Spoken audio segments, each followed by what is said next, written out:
इस मनुष्य जीवन का मूल उद्देश्य हमारा मोक्ष कराना है। और यदि उस निसंतान दंपति को ये ज्ञान समझ में आ जाए और वो समाज की तरफ ना देखकर बहुत आसानी से भक्ति करके पीछा छुड़ा सकता है। अब ठीक है, संतान होना बुरा नहीं बताया भगवान ने, लेकिन जो संतान भगवान से नहीं जुड़ेंगी वो आपको सदा दुखी ही करेंगी, क्योंकि उनके जो बुरे संस्कार साथ होंगे। आगे उनके संस्कारों में परिवर्तन भगवान करेगा नहीं, क्योंकि वो जुड़े नहीं। तो उनको दुख होगा तो आप भी साथ दुखी रहोगे, माता पिता भी, और वो भक्ति बाधक बनेंगी, क्योंकि आपकी टेंशन का कारण बने रहेंगे। तो इस कारण से परमात्मा जो बताना चाहते हैं कि जिनका संतान नहीं है, ठीक है, समाज उनको कुछ भी सोचे और कहे, लेकिन भगवान के विधान अनुसार वो 1 नंबर की पुण्य आत्मा है। जब भक्ति करे हैं और भक्ति नहीं करती है तो वो तो फिर और भी ज्यादा दुर्भाग्य है उनका।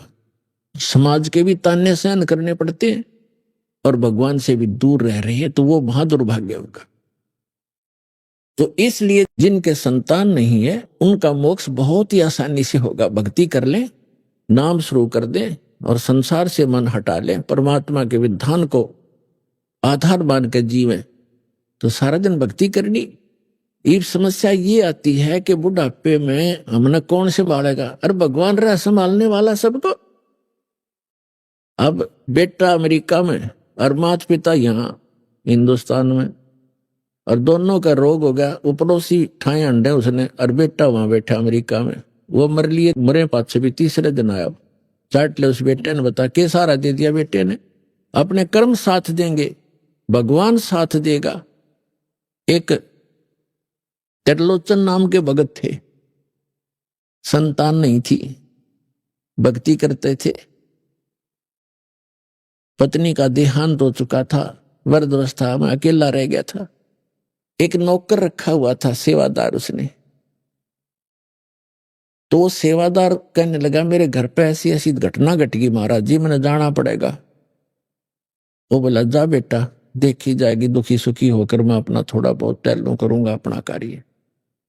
वो सेवादार चला गया, पीछे तो भक्त बीमार हो गया, दस्त लग गए।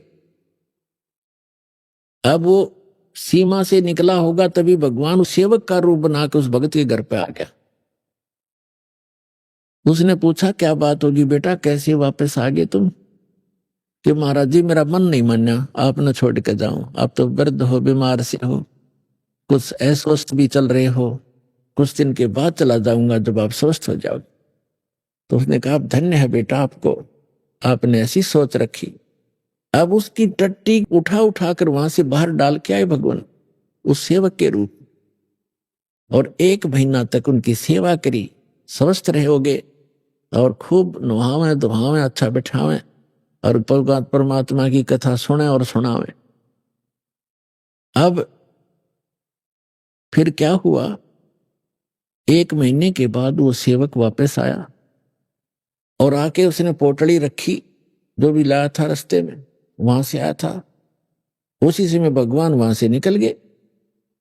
तब उसने आकर कहा कि महाराज जी ऐसे ऐसे मेरी माँ ने ये दिया है, मेरी माँ ने ये कहा है, आपको ऐसे ऐसे कहा है, और महाराज जी मैं थोड़ा सा समय ज्यादा लग गया, मुझे क्षमा कीजिए, मैं 15-20 दिन की कह के गया था, महीना लग गया महाराज, मुझे माफ करना। अब वो महात्मा उसके मुख की तरफ देख रहा है, बात क्या बोल रहे हो आप क्या कह रहे हो? ये पोटली कहाँ से ले आए, ये सामान कहाँ से लाए हो, ये क्या?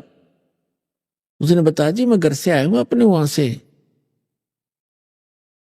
अब वो समझ में पा रहा, काफी देर में समझ में आई वृद्ध का, अरे तू अपने घर से आया है? कि हाँ जी मैं तो आज आया हूं, उस दिन का गया हुआ। उसका तो रोम रोम खड़ा हो गया, रोआ बुरी तरह। ए भगवान, इस पापी नाप से आपसे मैं टट्टी तक उठवाई, मुझ नीच का कहाँ उद्धार होगा? तो पुण्यात्माओं परमात्मा कहते हैं, जो तुम्हारा सच्चा साथी है, तुमेव माता च पिता, तुमेव बंधु च सखा, तुमेव विद्या च द्रविण, तुमेव सर्व मम देव देव, उसको भूल के हम इन अन्य पर आश्रय रख लेते हैं, इसलिए हम भगवान से दूर होते चले जाते हैं। तो यहाँ गरीबदास साहिब जी ने कहा है कि त्रिलोचन के भाई भरतिया, भरतिया माने नौकरी, ऐसी भक्ति कमावे, ऐसी भक्ति करे भगवान साथ रहेगा आपके। तो इस प्रकार